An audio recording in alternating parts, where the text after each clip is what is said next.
guys, so this is the frequently asked question of how to upload a quiz assignment, otherwise known in our terms as an event.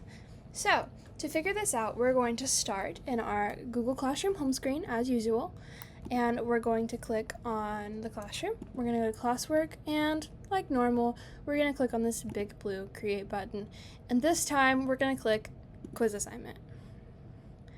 Now, at first glance, this literally looks exactly the same as an assignment, except you've got this blank quiz here. So, quiz assignment, it makes sense.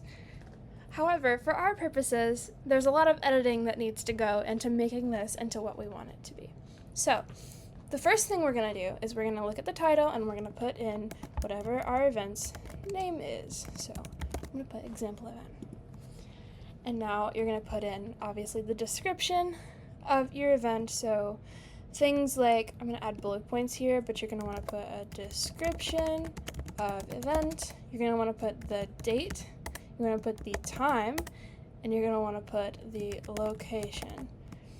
Obviously, the date is going to be this due date, which we will get to in a second. So, if you forget the date, it's okay. But the big important things are the time and the location, because this is where people are going to go when they look at it. So, all right, now I would go over here, and just like we talked about in the assignments video, you don't want to give somebody 100 points for anything. So we're going to go to 1 point. You get a point if you go to my example event. So that's like a reasonable amount. It's probably what's in my points plan that I've talked to the vice president about.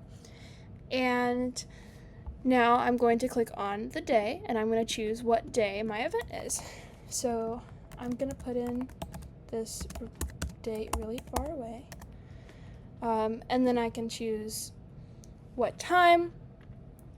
The problem with choosing a time is this. If you choose the time that the event starts, then that's going to be like when the submission is due by.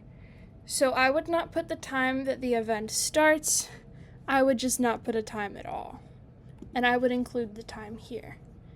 However, if you want to put a time, and you want to put the time the event starts so that it shows up on the calendar as like at that time, then I would put it and then just make sure that you don't click the close submissions.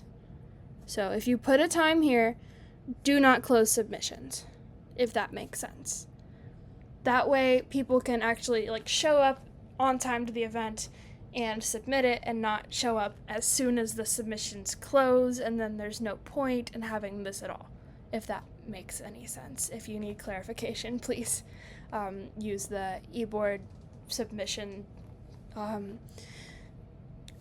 Google form. Gosh, my brain just blinked. Use the Google form to ask any questions if that sounded like complete gibberish, because it kind of felt like complete gibberish. Anyway, obviously you're going to select whatever chair you are here. So I'm going to click general if I can find it, because this is an example, but you would just click whatever you are. But unlike normal assignments, we are not done, because yes, we've gone through and we've edited all of this, but now we have to go and edit what I've kind of named in my head as the check-in. So I'm going to click on that, and it's just going to come up as a blank quiz. Now, this example that I am making right now will actually be on the Google Classroom for you to reference as you're making your own events. So if you are, if you forget what this video has in it, or you just want to make sure you've got everything the same, it will be here for you to look at. But I'm going to go through and show you how Josiah and I have been sort of working on how to make this work for events. So first thing I'm going to do is change the name. And I've just been naming them check-in. But, most of this, is up to your creative discretion. So if you want to be funky with it, by all means, I don't care. It serves whatever purpose you want it to serve. So I'm going to name check-in, and then I think that the most important part really is to make sure that you have the event name, date, time here, so that people know, okay, I'm checking into the event that I'm at. Obviously, they don't want to click on the wrong one. And then the first thing that you want to ask is, what is your name? If you do not know their name, you are not going to be able to give them points. So this is important. And then you're going to click required. So that way they don't skip that question, and then you're not like left with people putting in the check-in and not telling you who they are. And then do not click on this answer key points thing. It screws things up. So when it comes to asking them what their name is, leave this part alone. Just make sure it's required, make sure you type in this, make sure it's short answer text. Then you're going to click this plus button right here that adds a question. And this time you're going to put in check in code. And you're going to make sure that it is also short answer text. Or, I mean, honestly, if you wanted to make it multiple choice and put multiple options to choose from your check-in code, I don't care, as long as there's something. And then you would also make this question required. And now we go to answer key. And you're going to put whatever you want this check-in code to be. So I'm just going to put check-in code.